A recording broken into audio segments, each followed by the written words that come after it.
In this video, we will review how to draw Lewis structures. We will also revisit and expand upon the idea of resonance. Lewis structures are a way of representing the bonding and non-bonding electrons of an atom or an ion or compound. So let's review how to draw a Lewis structure. And we'll start with a rather simple example, HCN. First, what we want to do is to arrange the atoms in the way in which we think they are bonded to one another. So generally speaking, it's best to place the least electronegative atom in the central position and place the more electronegative atoms at the terminal or end positions. Also, we have to keep in mind that hydrogen can only form one bond, so it cannot be the central atom. In our example of HCN, between carbon and nitrogen, carbon is the least electronegative, and so we want to make that the central atom. And then on either side of carbon, we will place hydrogen and nitrogen. Now we need to count the total number of valence electrons for all of the atoms in this compound. So in our example, we will count 1 valence electron for hydrogen, 4 for carbon, and 5 valence electrons for nitrogen, to give us a total of 10 valence electrons.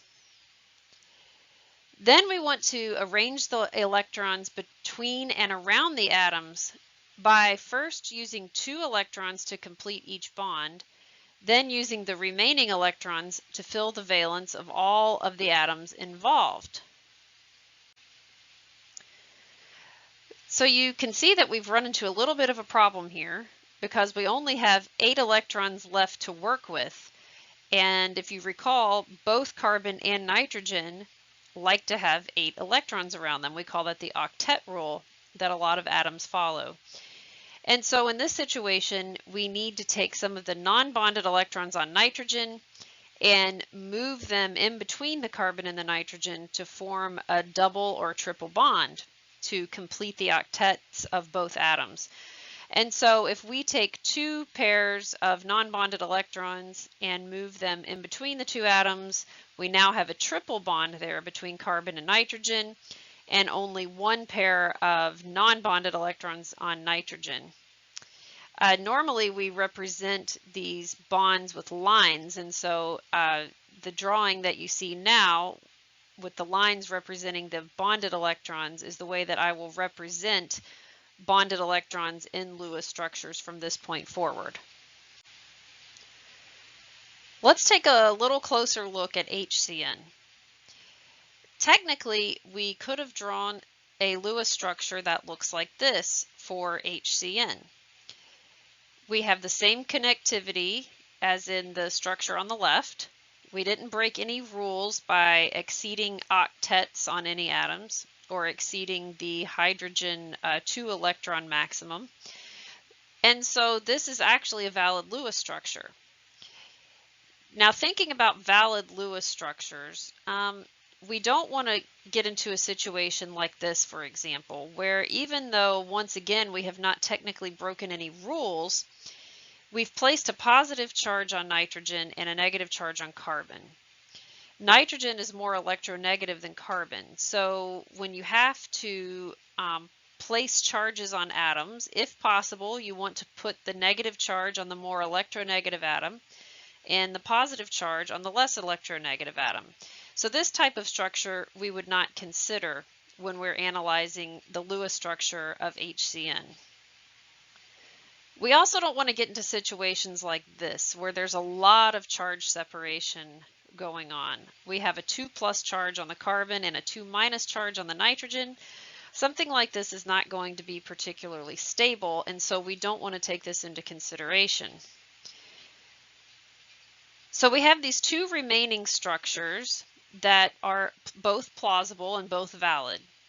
And in reality, HCN exists as a hybrid of these 2. To get a better idea of how HCN really looks, we are going to draw what's called the resonance hybrid of HCN.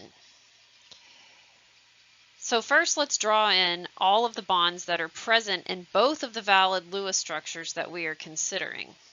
So we have H, C, N, and in both of the valid Lewis structures, we have one bond between hydrogen and carbon, and we have two bonds between carbon and nitrogen. That triple bond is only there in one of the two structures.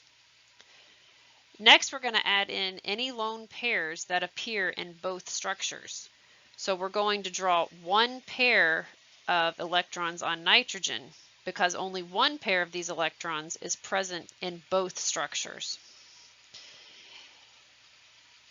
Now let's go back and draw dashed lines to indicate any bonds that are present in at least one Lewis structure but not in both.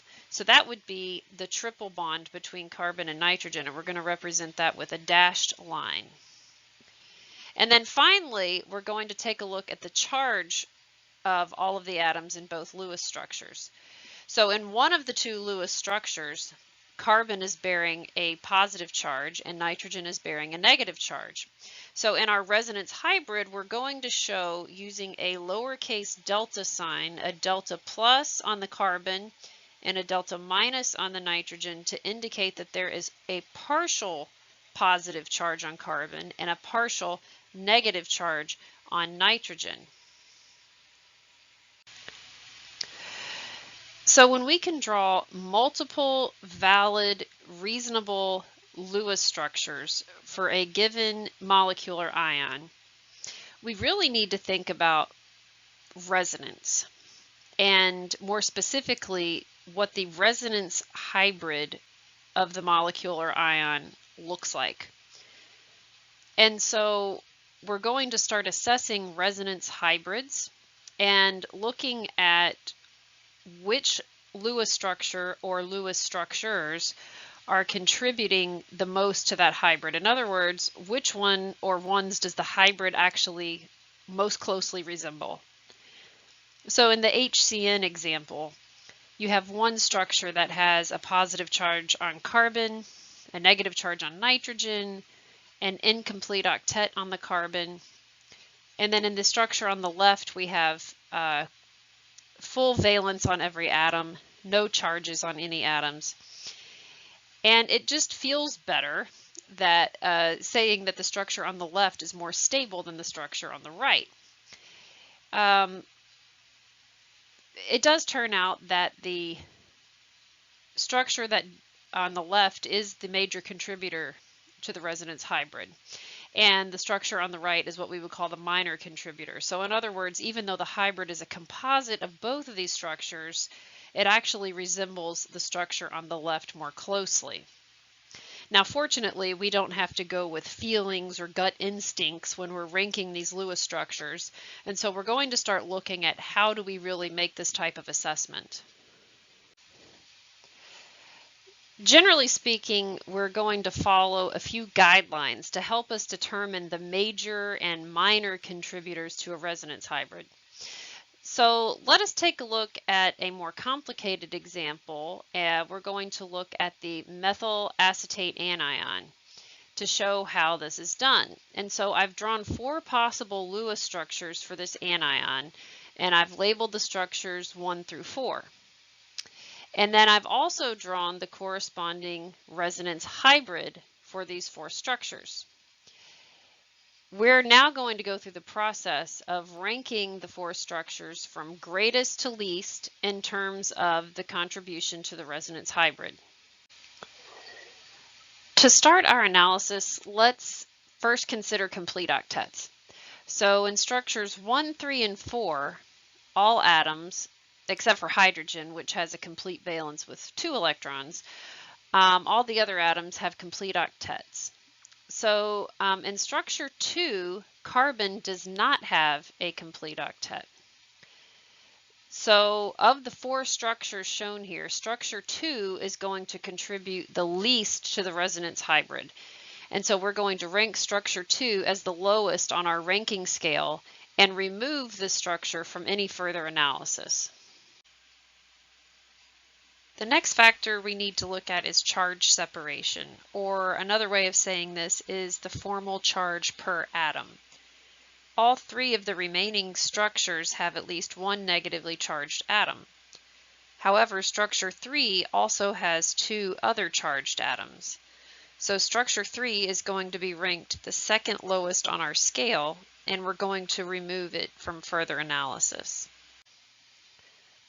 Finally, we need to consider the electronegativity of atoms bearing charges. So in structure 1, carbon is bearing a negative charge, and in structure 4, oxygen is bearing a negative charge. Since oxygen is more electronegative than carbon, oxygen is more stable, bearing a negative charge. Think of it as excess electron density.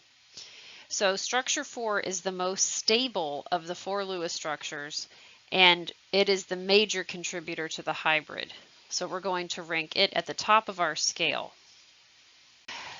So to recap, the 3 factors that we use to rank contributors to a resonance hybrid are always: first, complete octets; second, formal charge per atom; and third, the electronegativity of atoms bearing a charge. And we need to do the assessment in that order. Note that with respect to the third factor, it's more favorable for a negative charge to go on a more electronegative atom, as we've seen, but also it's more favorable for a positive charge to go on a less electronegative atom, and we're going to see examples of that as well. The usefulness of being able to draw a resonance hybrid is so that we have a better mental picture of what the electronic structure actually looks like. And we're also taking into consideration which Lewis structures does the hybrid most closely resemble. The reason we want to know this information is because, for example, in the resonance hybrid that we looked at before, it's helpful to know that the negative charge that was being distributed over this ion is actually localized primarily on this carbon and this oxygen. And we saw from our analysis on the previous slide that it's actually oxygen that bears most of this negative charge. It is also helpful to see that this carbon and this oxygen have a slightly positive charge, because that means they're lacking a little bit in electron density. In this class, we're going to be very interested in being able to map out which regions of a molecule or an ion are rich in electron density and which regions are lacking electron density.